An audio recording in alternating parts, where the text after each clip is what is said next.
দুর্যোগপূর্ণ আবহাওয়ার মাঝেও শেষ দিনেও সরগরম ছিল ঢাকার পশুর হাটগুলো। ক্রেতার সংখ্যা কম থাকলেও ছোট গরুগুলোর দাম ছাড়তে চায়নি পাইকাররা। তবে ভিন্ন চিত্র বড় ও মাঝারি গরুর ক্ষেত্রে।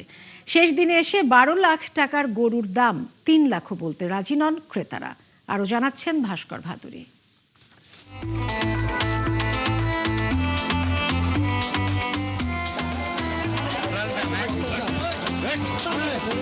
হুড়ুহুড়ি, হাটডাক কিংবা দামাদামি সবকিছু মিলিয়েই গরম পরিবেশ ছিল পশুর হাটে। বৃষ্টির মধ্যেই কোথাও চলেছে বেচাকিনা, কোথাও আলোচনা। তবে এসবের মাঝে গরুগুলো ছিল বেজায় চিন্তা, যার ফলে ফাঁক পেলেই দৌড় দিতে প্রস্তুত ছিল তারা। একটু বাইজা থাকে, হ্যাঁ, 50,000 এদিক ওদিক বাইজা থাকে আর কি, এরকম আর কি। কত চাইছিলেন আপনি? চাইছিলাম তো 9.5 লাখ, এখন 7.5 লাখ কয়া দিছি কাকারে। জোড়া জোড়া জোড়া থেকে 7.5 লাখ, 2 লাখ টাকা কমাই। হ্যাঁ, এই জোড়া, তাও জোড়া। আমি কত হলে চালবে? আরো কমা দেবো।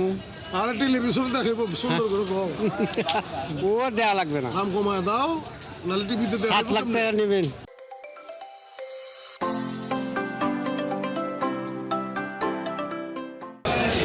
ঈদের আগের দিন এমন দামাদামি নিয়মিত চিত্র, যেখানে কখনো জিতেছেন ক্রেতা, কখনো বা বিক্রেতা। কেনে ছাড়বো স্যার, আমার বাবার জমি আছে, খালি জমি বেচবো আর খালি দেখবো।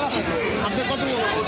আমি ওনাকে 35-40-এর মতো কিন্তু গরু 45-40-এর ভিতরে ঠিক আছে এই গরু। হ্যাঁ, ঠিক আছে, কিন্তু হাটে গরুর দাম বেশি থাকে। একটু বাজেটটা খারাপ হয়েছে গেছে।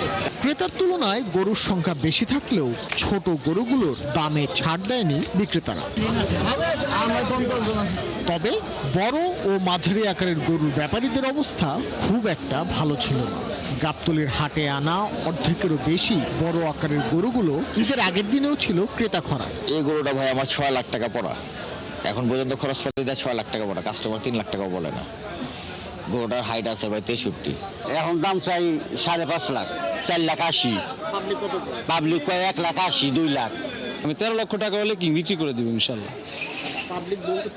ভাই পাবলিকের কথা বলে লাভ নেই। পাবলিক 8 লাখ টাকা বলে, 10 লাখ টাকা বলে, 6 লাখ টাকা বলে, 4 লাখ টাকাও বলছে সকালবেলা।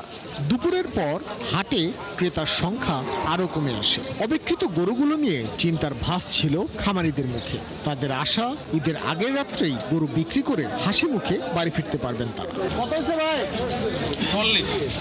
41। ভাস্কর ভাদুরী, 71, ঢাকা। আইলা আমার গেলাম, সময় লাগে না।